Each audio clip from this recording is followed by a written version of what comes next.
Yes sir. ठीक है, क्या लिखा है? क्या लिखा है मैंने? इस पे कुछ लिखा है अभी? No sir. पक्का कुछ नहीं लिखा? No sir, no sir.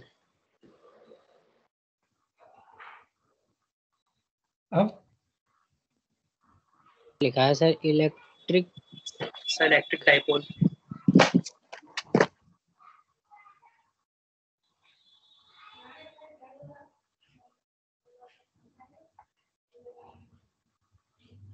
Electric dipole, okay.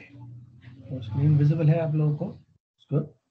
तो आज हमारा टॉपिक है इलेक्ट्रिक डाइपोल। लास्ट टर्न पे हम लोगों ने पोटेंशियल पढ़ा था, पोटेंशियल के न्यूमेरिकल्स करे थे। असाइनमेंट्स में भी हम लोग न्यूमेरिकल्स कर चुके हैं। तो आज हम उसका नेक्स्ट टॉपिक है इलेक्ट्रिक डाइपोल। तो इलेक्ट्रिक डाइपोल की स्टडी करते हैं। सबसे पहले आपको पता होना चाहिए कि इलेक्ट्रिक डाइपोल है क्या। इलेक्ट्रिक डाइपोल बेसिकली एक कॉम्बिनेशन है दो चार्जेस का, दो चार्जेस ऑपोजिट साइन के, इक्वल मैग्नीट्यूड के। बच्चों प्लीज म्यूट कर दो अगर आपको नहीं बोलना है तो, है ना। दो चार्जेस ऑपोजिट साइन और इक्वल मैग्नीट्यूड के, separated by a distance, by a small distance. Suppose मेरे पास एक पॉजिटिव चार्ज है और एक नेगेटिव चार्ज है, separated by a small distance. यानी इधर मान लेते हैं कि ये मेरी z एक्सिस है, ओरिजिन पर मैं इसका सेंटर मान लेता हूँ, ये मेरी y एक्सिस है, और इधर मैं अपना x एक्सिस अज्यूम कर लेता हूँ। ठीक है, this is plus q charge, this is minus q charge. मैंने आपको लिख ही रखा है यहाँ प्लस और माइनस, तो कोई दिक्कत ही नहीं है समझने के लिए। और separated by a small distance, suppose the distance is d, small d. Now the question is, we need to calculate the field due to this arrangement. We need to calculate the field due to this arrangement, yani these two charges separated by a small distance d at a very far point. At very far point, suppose this is the point P. इस point P पर मेरे को field निकालनी है। Now अगर मैं इन दोनों ही lines को जोड़ दूं, थोड़ा यहाँ मान लो पॉइंट थोड़ा दूर मिल रहा है तो ठीक है, दिस इज पॉइंट P।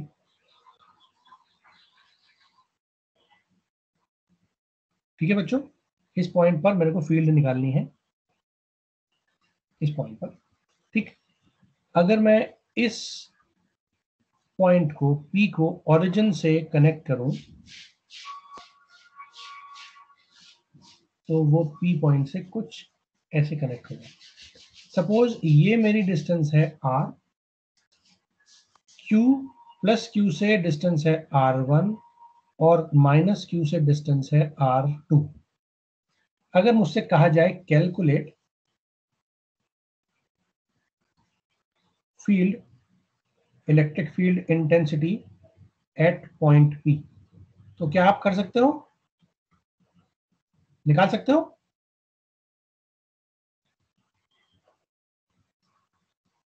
निकाल सकते हो या नहीं? यस सर, निकाल सकते हैं। इसको निकालने का एक तरीका तो मेरे पास ये है कि मैं सीधे सीधे इस चार्ज की वजह से इस पॉइंट पर फील्ड निकाल लूं और इस Yes, चार्ज sir. की वजह से इस पॉइंट पर फील्ड निकाल लूं और फिर उन दोनों फील्ड्स को ऐड कर दूं। सिंपल, क्योंकि मेरे पास दो चार्ज है। अब इसकी वजह से क्या होगा? इसकी वजह से होगा Q upon 4 pi epsilon not R1 square, है ना। और दूसरी वाली फील्ड की वजह से क्या होगा? Minus Q upon 4 pi epsilon not R2 square. लेकिन प्रॉब्लम आएगी वेक्टर में, प्रॉब्लम आएगी वेक्टर में। ये होगा AR1 कैप और ये होगा AR2 कैप। ठीक है, अब AR1 और AR2 अलग अलग वेक्टर्स हैं, तो मैं क्या करूंगा, मैं ऐसे केस में मुझे AR को XYZ में चेंज करना पड़ेगा, AR2 को XYZ में कन्वर्ट करना पड़ेगा, मतलब कार्टेशियन कोऑर्डिनेट में कन्वर्ट करना पड़ेगा यूनिट वेक्टर में, और फिर उसके बाद मैं यहाँ पुट करूंगा। It will be very difficult task, very lengthy और complex task. So we won't solve this particular question in this manner. We'll solve it slightly differently. Differently solve करने का तरीका इसलिए क्योंकि मेरे को दो अलग अलग वेक्टर्स AR1 और AR2 नहीं निकालने पड़ेंगे। ठीक, उसका सबसे आसान तरीका क्या है? The easiest way to calculate the potential at point P। क्यों? क्योंकि पोटेंशियल मेरा स्केलर फील्ड है और स्केलर फील्ड में मेरे को डायरेक्शन चाहिए ही नहीं, है ना।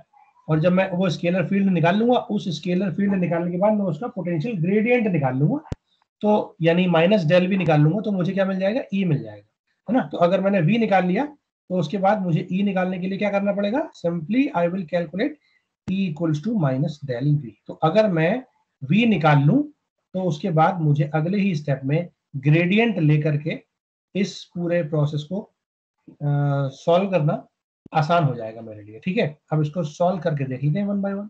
अच्छा ठीक है, एक सेकेंड, यहाँ पर मैं और दिखाई रहा हूँ आपको।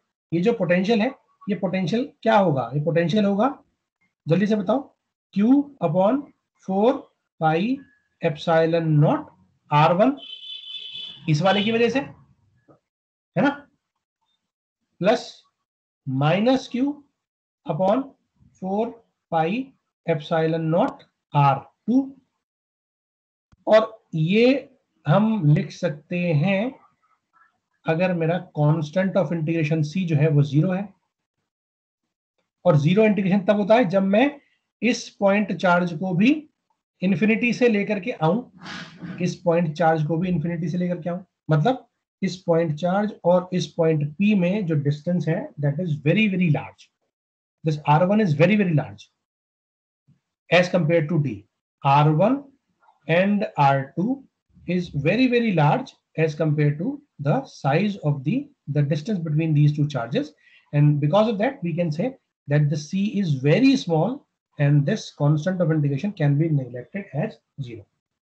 तो अगर मैं थोड़ा सा इसको सॉल्व कर लूं तो क्या मैं इसको लिख सकता हूं? Q कॉमन ले लिया मैंने, 4 पाई एप्सिलॉन नॉट कॉमन ले लिया मैंने, क्या बचा?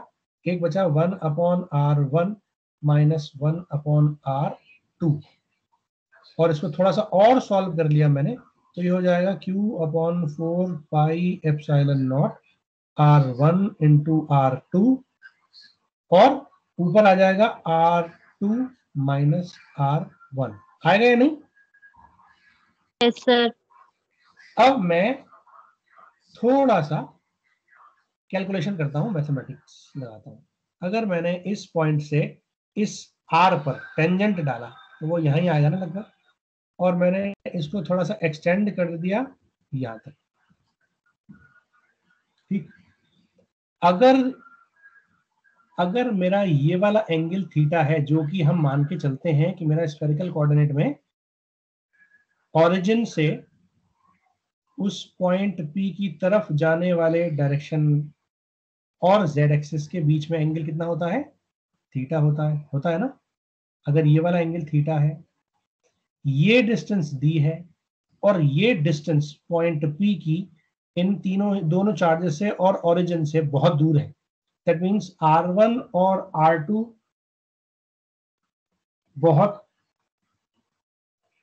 दूर जाकर के ये लगभग सेम हो जाएंगी। अगर किलोमीटर में डिस्टेंस है और ये जो इन दोनों के बीच का डिस्टेंस है, डिफरेंस है, वो मिलीमीटर में आए, तो किलोमीटर के करस्पॉन्डिंग मिलीमीटर का हम नेग्लेक्ट कर सकते हैं।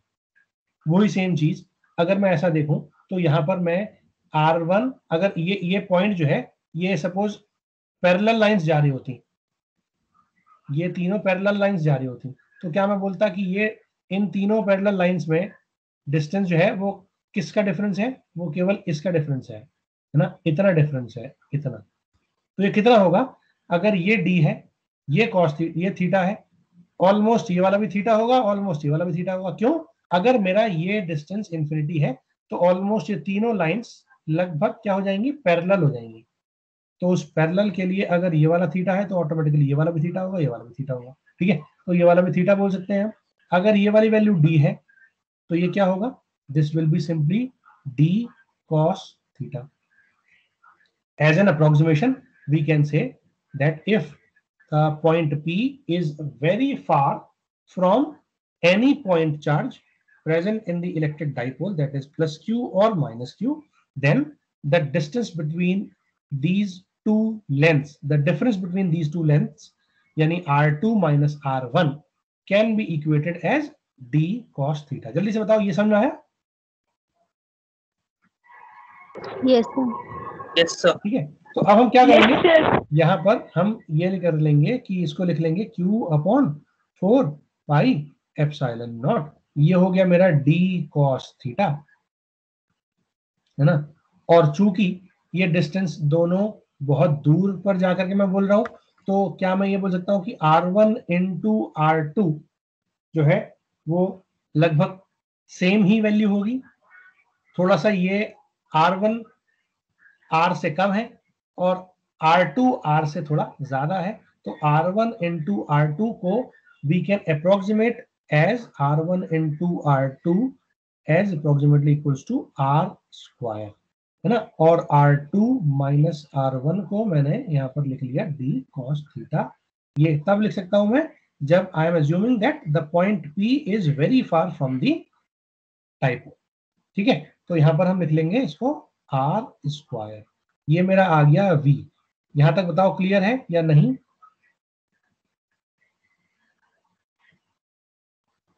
जल्दी से बताओ क्लियर है या नहीं? यस सर क्लियर है। अब Yes, sir. इसको Yes, sir. थोड़ा Clear. सा सिंप्लीफाई करके हम लिख लेते हैं कि इसको लिख लिया मैंने V is equals to Q into D. ठीक है, cos थीटा ऐसे ही रहने देते हैं, divide by 4 pi epsilon naught R square. तो ये जो Q इंटू डी है ये मेरा क्या है, इसको हम डिनोट करते हैं P से, F. P से, P small p, that is dipole moment, dipole का मोमेंट। ठीक है, और इसकी वैल्यू क्या है, इसकी वैल्यू है Q इंटू डी वेक्टर। ठीक है बच्चों, इसको मैं लिख लूंगा Q इंटू डी वेक्टर। यहां तक कोई दिक्कत?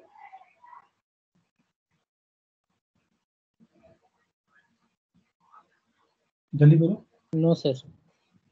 आसान है?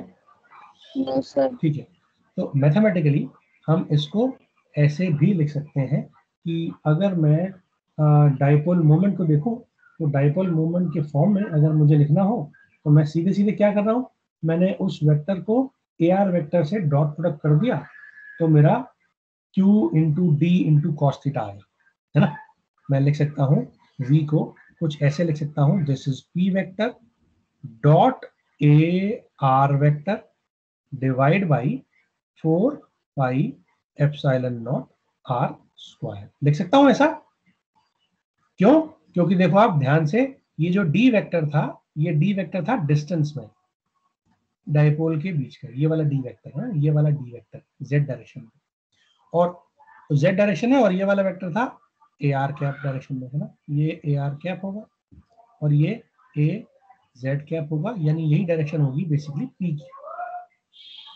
ठीक है, तो ऑटोमेटिकली अगर मैं इसको और इसको जोड़ता हूं तो क्या आता है, P into D into cos theta, the angle between these two. ठीक है, तो मतलब D into Q into cos theta. तो यहाँ पर मैं सीधे सीधे लिख सकता हूँ इसको कि ये मेरा क्या हो जाएगा, this will become simple Q P equals to Q D, तो Q D cos theta upon 4 pi epsilon naught R square.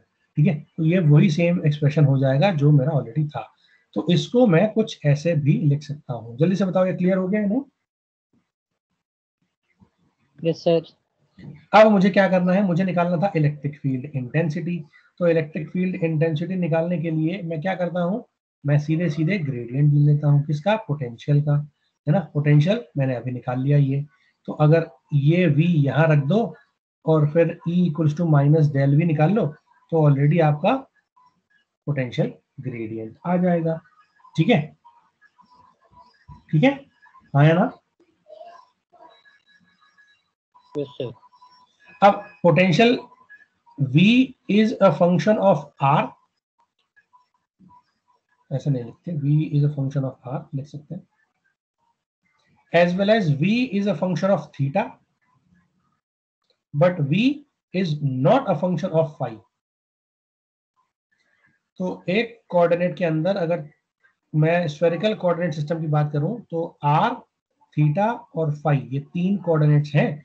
Phi का फंक्शन है ही नहीं, तो मेरे पास केवल दो पोर्शन आएंगे। क्या आएगा? एक आएगा del V upon del R a R cap plus 1 upon R del V by del theta a theta cap plus, अगर मेरा फाई वाला फंक्शन होता तो यहां आता 1 upon R sine theta del V by del phi, लेकिन वो तो है ही नहीं, तो इसको हम नहीं लिखेंगे। हमें केवल ये चीज निकालनी है, इसको माइनस कर दो, है ना, इसको माइनस कर दो, तो ये क्या आ जाएगा? ये मेरा ई आ जाएगा। अब आपको सिंपल केवल इस v को partially with respect to r और इस v को partially with respect to theta differentiate करना है, और फिर आपको उस एक्सप्रेशन की वैल्यू आइडेंटिफाई करनी है e की। ठीक है, कर लोगे? देखो, अगर मुझे e निकालना हो तो मैं क्या करूंगा? माइनस का, ठीक है, del by del R Q D cos theta upon 4 pi epsilon naught R square, यही तो आएगा, ए आर क्या minus del upon del theta into 1 upon R Q D cos theta upon 4 pi epsilon naught R square. सही लिखा है मैंने बच्चों? समझ में आ रहा है यहां तक? Yes sir. उसके बाद हम सीधे सीधे डिफरेंशिएट कर देंगे। अब अगर मैं r के रेस्पेक्ट में देखूं तो r के रेस्पेक्ट में डिफरेंशिएशन में 1 अपॉन आर स्क्वायर है, तो ये हो जाएगा minus 1 upon R cube, minus से वाला माइनस कैंसिल हो जाएगा, तो ये बचेगा Q D cos theta upon 4 pi epsilon naught R cube a R क्या। जल्दी से बताओ, क्लियर हुआ या नहीं? आसान है? Yes sir. पक्का? Yes sir. गलत करा है मैंने कुछ? जल्दी से बताओ क्या गलती करी है? अरे सर, आर की पावर -2 का डिफरेंशिएशन -2 आर की पावर -3 है ना, 2 और आएगा और उस वाले 2 से ये 2 टाइम्स कट जाएगा। ठीक है ना? 1 अपॉन आर स्क्वायर का डिफरेंशिएशन निकालना है मुझे, del upon del R of 1 upon R square क्या होगा? माइनस का 2 अपॉन आर क्यूब होगा ना, तो ये वाला 2 मैंने छोड़ दिया था, वो यहाँ आ जाएगा, तो इस वाले 2 से ये कितना हो जाएगा? ये 4 वाला 2 बचेगा, माइनस 1 अपॉन आर ऐसे ही है, और cos थीटा का डिफरेंशिएशन कितना होता है? माइनस साइन थीटा, माइनस से ये हो जाएगा प्लस। ठीक है, Q D sine theta upon 4 pi epsilon naught R square a theta cap. ठीक है बच्चों, तो इसको हम लिख सकते हैं P equals to Q D, है ना, तो आपने P बाहर ले लिया अपॉन 4 पाई एप्सिलॉन नॉट और आर क्यूब भी बाहर ले लिया। क्या बचा?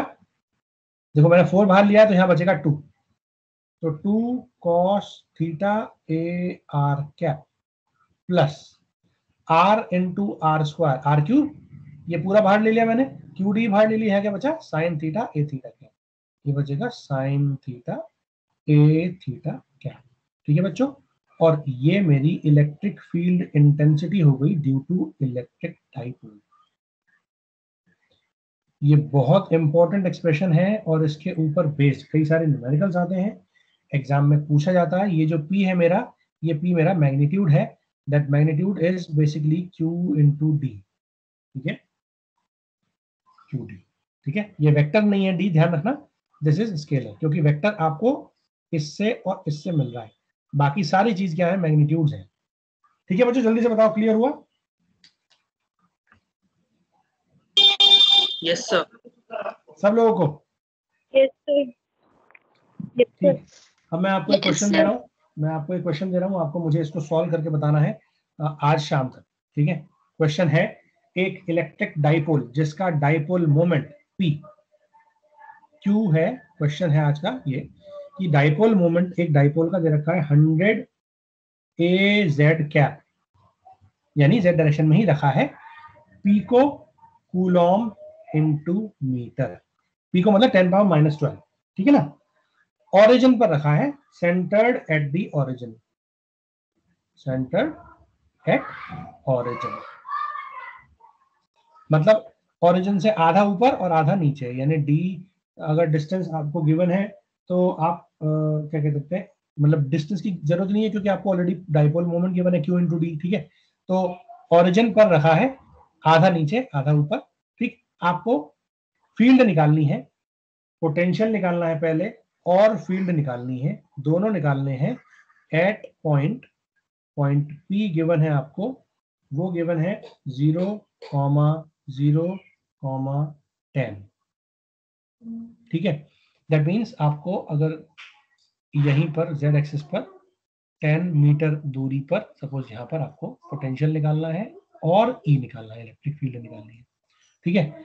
और दूसरा पॉइंट भी दे रखा है आपको, एक दूसरा पॉइंट है एट पॉइंट, यहाँ पर मैंने r, थीटा और फाई की वैल्यू दी है 1, π/3, π/2, ठीक है। तो आप इस एक्सप्रेशन के अंदर ये पॉइंट्स एज इट इज रख दोगे तो आपको क्या मिल जाएगा, E मिल जाएगा। और V वाले एक्सप्रेशन में ये जो एक्सप्रेशन निकाला था मैंने, ये इसके अंदर है ना, यानी ये इसके अंदर क्या करोगे आप, इसके अंदर सारी वैल्यूज रख दोगे उस पॉइंट के करस्पॉन्डिंग r, थीटा, फाई, तो V और E मिल जाएगा। इस वाले पॉइंट में अगर आप ध्यान से देखो तो ये आपको x, y, z में गिवन है, तो it's better to convert it into r, थीटा, फाई। सबसे पहले इसको r, थीटा और फाई में कन्वर्ट कर लो और फिर उसके बाद उसको यहाँ पर और पुराने वाले एक्सप्रेशन के अंदर V वाले में रख दोगे, उनकी वैल्यूज को सॉल्व कर लोगे तो फिर आपका आंसर आ जाएगा। ठीक है बच्चों, क्लियर है या नहीं?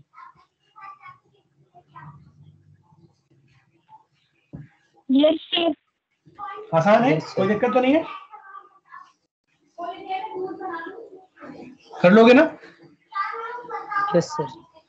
अब नेक्स्ट टॉपिक है हमारा एनर्जी डेंसिटी इन इलेक्ट्रोस्टैटिक फील्ड।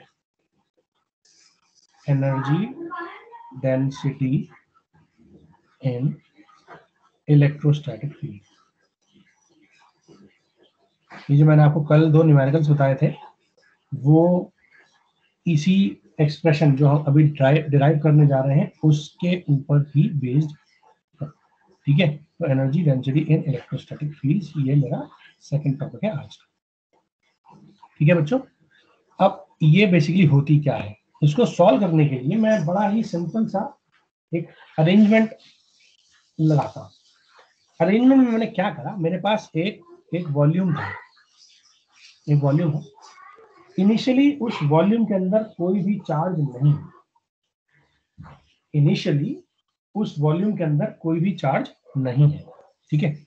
अब मैं क्या कर रहा हूं, मैं एक पॉइंट चार्ज को इन्फिनिटी से उठा करके लेकर के आया और इस वॉल्यूम के अंदर मैंने प्लेस कर दिया किसी पर्टिकुलर पोजीशन पे। इन्फिनिटी से मैं एक चार्ज को लेकर के आया और ये चार्ज था मेरा Q1 चार्ज था, ठीक है। तो जो वर्क डन होगा, टोटल वर्क डन, वो क्या होगा, वो होगा simple Q into V, W equals to Q ही होता है ना। V equals to W upon Q हमने डिराइव करा था, V equals to W upon Q, W work done और Q वो चार्ज। तो अगर मुझे यहाँ पे W निकालना हो तो क्या लिख सकता हूँ मैं, W इक्वल्स टू Q भी लिख सकता हूँ ना। Yes sir. अब अगर मैं ये बोल रहा हूं कि दिस वॉल्यूम, ये जो मैंने वॉल्यूम लिया है, इस वॉल्यूम के अंदर कोई भी चार्ज इनिशियली नहीं है, इसका मतलब चार्ज नहीं है तो पोटेंशियल नहीं होगा, और पोटेंशियल नहीं होगा तो ये चार्ज तो है, ये वाला चार्ज Q1 तो है लेकिन पोटेंशियल नहीं है, तो वर्क डन क्या होगा, 0 होगा इस केस में, ठीक है। अगर मैं एक दूसरा चार्ज और इन्फिनिटी से उठा करके इस जगह पर लेकर के आता हूं, ये पॉइंट था सपोज P1, ये पॉइंट था सपोज P2। अब चूंकि ऑलरेडी एक चार्ज प्रेजेंट है, उसकी वजह से पोटेंशियल होगा, और जब पोटेंशियल होगा तो वर्क डन क्या होगा, वर्क डन होगा ये W1 तो हो गया 0, W2 चार्ज 2 को लाने के लिए, Q2 को लाने के लिए जो चार्ज हो रहा है, जो वर्क हो रहा है वो है W2, वो क्या होगा, वो होगा Q2 into V2 due to 1। This V21 का मतलब क्या है? Potential at point charge 2 due two point charge 1। ठीक है, 2 1। ठीक, अब मैं एक चार्ज और लेकर के आया, उसको भी मैं इन्फिनिटी से लेकर के आ रहा हूं। मैंने P3 पॉइंट पर एक पॉइंट चार्ज Q3 इन्फिनिटी से ला करके रख दिया। अब बताओ W3 कितना होगा? W3 होगा, क्या होगा? Q3। और पोटेंशियल किसकी वजह से होगा? पोटेंशियल इसकी वजह से भी होगा, सॉरी इसकी वजह से भी होगा और इसकी वजह से भी होगा, है ना? तो मैं लिख सकता हूं V3 potential at point charge 3 due to 1 plus V3 at या ड्यू टू चार्ज 2। अब अगर मुझे टोटल वर्क डन निकालना है तो वो क्या हो जाएगा? अगर मैं यही 3 देखता हूं तो ये हो जाएगा W1 plus W2 plus W3, और उसको लिख सकते हैं Q2 V21 plus Q3 V31 plus V32। जल्दी से बताओ बच्चों, यहां तक समझ में आया? बोलो। Yes, sir. अगर मेरे पास n नंबर ऑफ चार्जेस होते, इसको थोड़ा सा और सिंप्लीफाई कर लेते हैं। अगर मेरे पास और नंबर ऑफ चार्ज होते तो हम क्या करते?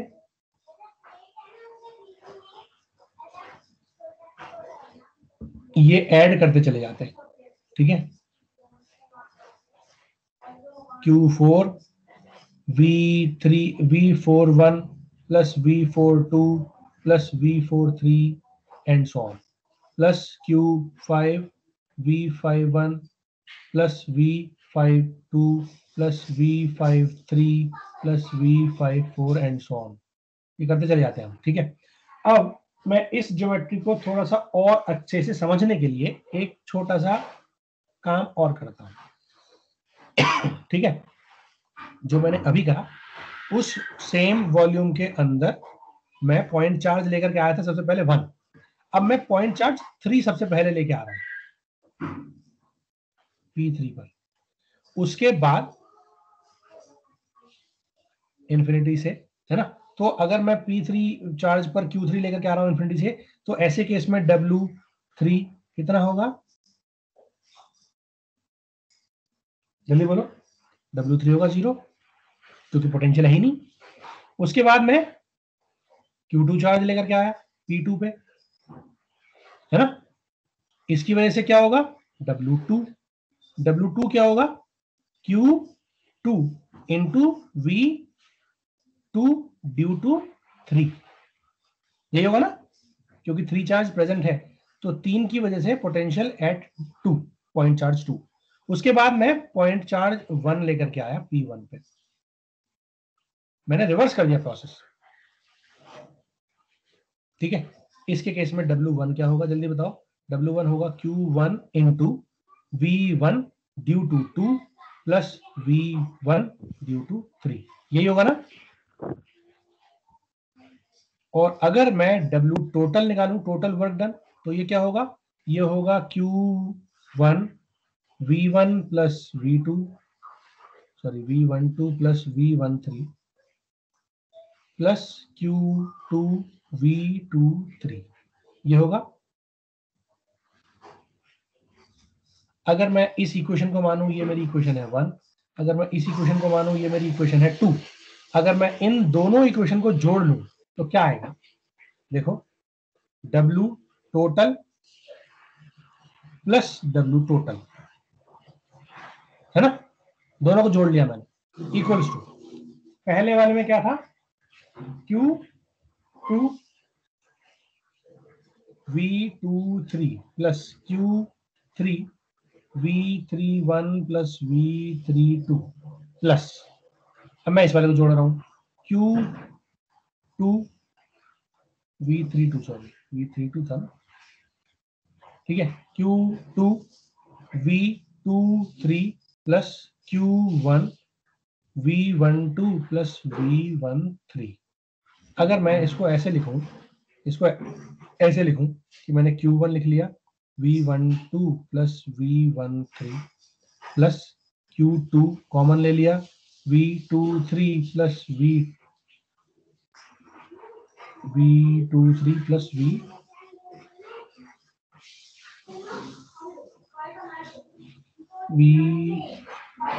क्या करा मैंने, ये 2 ड्यू टू 1 होगा, दिस इज 2 ड्यू टू 1, ठीक है। तो ये हो जाएगा V23 प्लस V21 प्लस अगला Q3 वो है V31 प्लस V32। अब आप ध्यान से देखो, क्या मैं इसको लिख सकता हूं, इसको पोटेंशियल लिख सकता हूं 1 पर, इसको मैंने एज्यूम कर लिया कि ये पोटेंशियल है 2 पर और ये पोटेंशियल है 3 पर, ओवरऑल पोटेंशियल एट 1 2 3। तो इसको लिख सकते हैं Q1 V1 plus Q2 V2 plus Q3 V3। और अगर ऐसे और मेरे पास चार्जेस हैं तो मैं लिख सकता हूं एंड सो ऑन। ये क्या हो जाएगा, W टोटल का ट्वाइस, ठीक है। तो अगर मैं एवरेज सेंस में एनर्जी निकालूं, वर्क डन निकालूं, है ना, तो ये जो टोटल है ये क्या हो जाएगा, वर्क डन उन तीनों चार्ज को इंफिनिटी से पॉइंट P1 P2 P3 तक लाने में टोटल किया गया कार्य वो कितना होगा, that will be 1/2 Q1 V1 plus Q2 V2 plus Q3 V3 plus अगर मेरे पास n नंबर ऑफ चार्जेस हैं तो यही सेम मैं प्रोसेस रिपीट कर सकता हूं और इसको ऐसे लिख सकता हूं। तो इसको mathematically we can also write it as 1/2 summation QI VI where I equals to 1 से लेके n। ठीक है बच्चों, ठीक है बच्चों, क्लियर हुआ है नहीं? Yes, sir. Yes, sir. लिख सकते हैं ना? ठीक। अब आप ध्यान से देखो, अगर मैं along the line अगर चार्ज को मूव करूं, यानी लाइन चार्ज मेरे पास, तो मैं इसको लिख सकता हूं 1/2 integration, line integration of rho L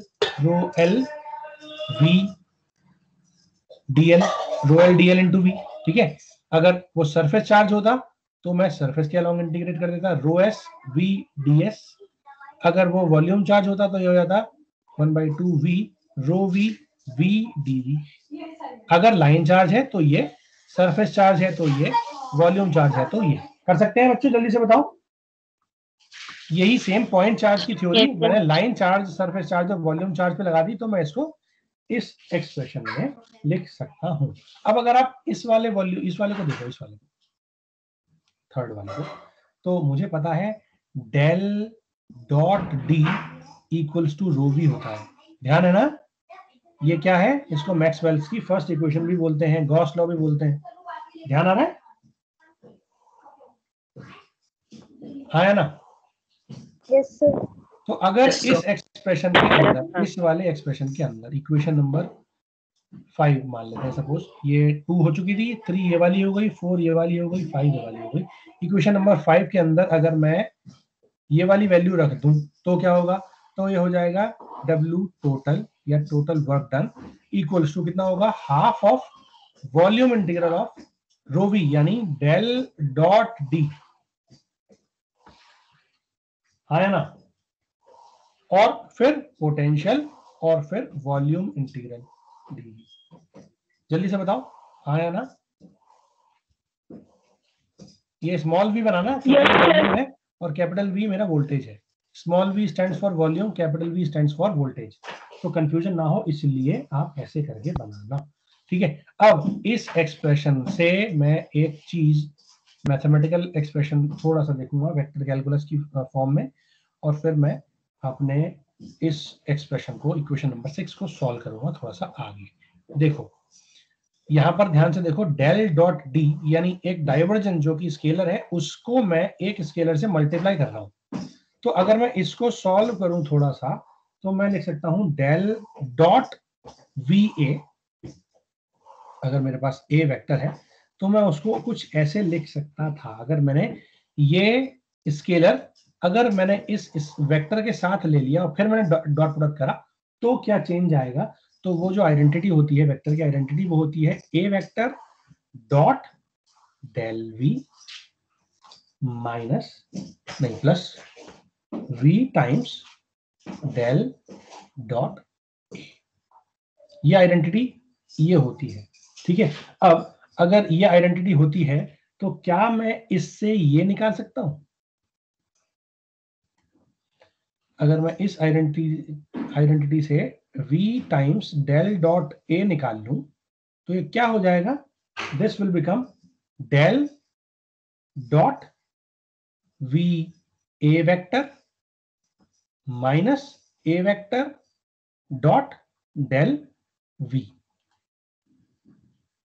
मैं ऐसा क्यों कर रहा हूं? क्योंकि मुझे पता है डेल v की वैल्यू होती है इलेक्ट्रिक फील्ड, ठीक है।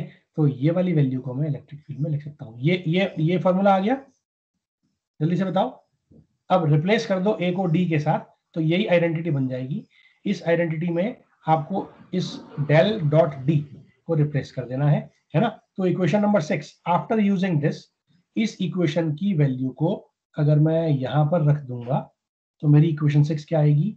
W total will become half of volume integral of, क्या आएगा जल्दी से बताओ।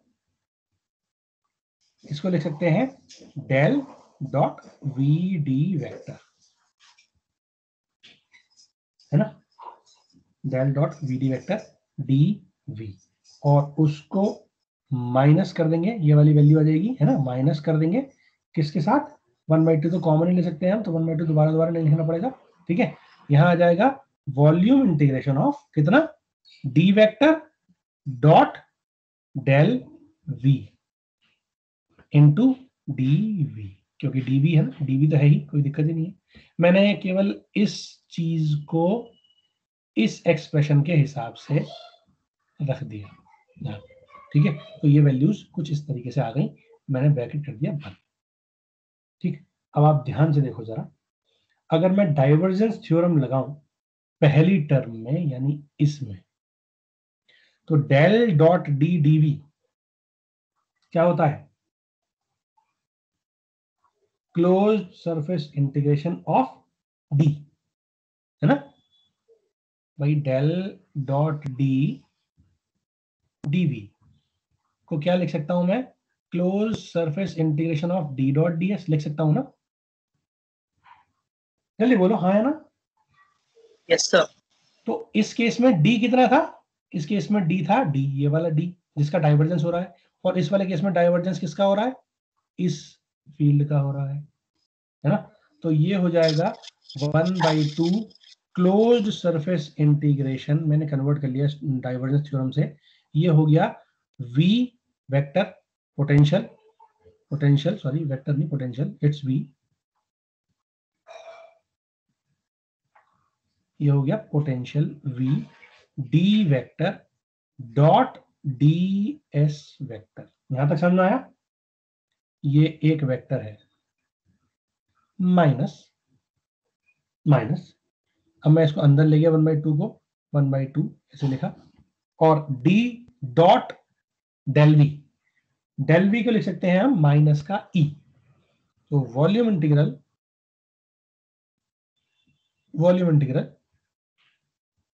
ठीक है किसका? d vector dot minus e vector लिख सकते हैं ना बच्चों। e equal to minus del V होता है। Yes, sir. तो मैंने इसको लिख लिया कुछ इस तरीके से, ये माइनस ई वेक्टर है, माइनस है ये, ठीक है। इस वाले माइनस को बाहर ले गए तो ये वाला माइनस इस वाले से कैंसिल हो जाएगा, ये हो जाएगा plus 1/2 integration volume integration of D dot E DV, ठीक है बच्चों,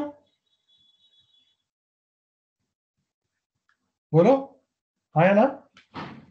Yes, sir. क्लियर हो रहा है ना? Yes, sir. अब तक कोई दिक्कत? जल्दी बोलो हाँ या ना? No, sir. ठीक। No, sir. और ये लेफ्ट वाली टर्म ऐसे ही रहने देंगे हम, लेफ्ट वाली टर्म ऐसे ही रहने देंगे हम। अब जरा आप ध्यान से देखो, मैंने पॉइंट चार्ज लिया था, ठीक है। पॉइंट चार्ज के केस में पोटेंशियल कितना आया था? 1/r, है ना, और d प्रोपोर्शन आया था 1/r², यानी ये दोनों टर्म मिलाकर के 1/r³ हो जाएगा, 1/r³, ठीक है। जब 1/r³ हो जाएगा तो जैसे जैसे r बढ़ेगा, for larger distances of r, this term will be very very small, vd vector will become very very small, यानी ये बहुत छोटी होती चली जाएगी, है ना। और सरफेस एरिया अगर मैंने बड़ा कर दिया तो उसके करस्पॉन्डिंग जो टोटल फ्लक्स पासिंग है वो कितना हो जाएगा? वो बहुत कम हो जाएगा। मतलब मैं इस चीज को क्या कर सकता हूं? I can make it to 0।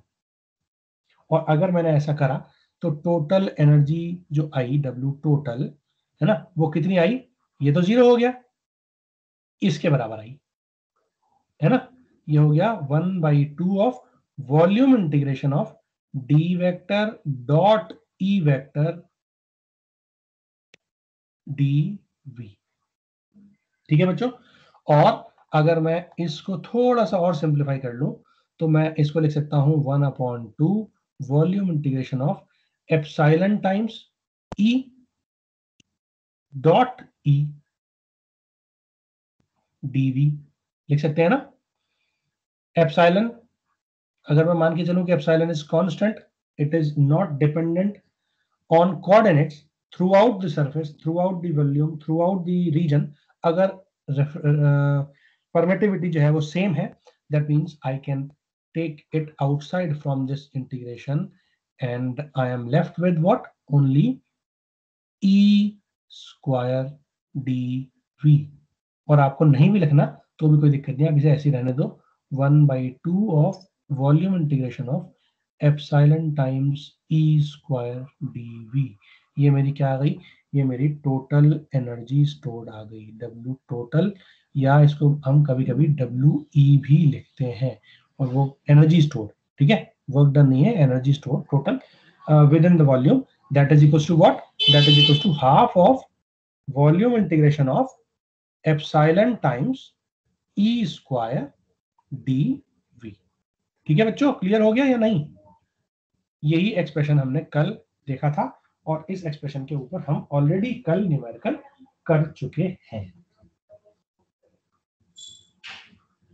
ठीक है।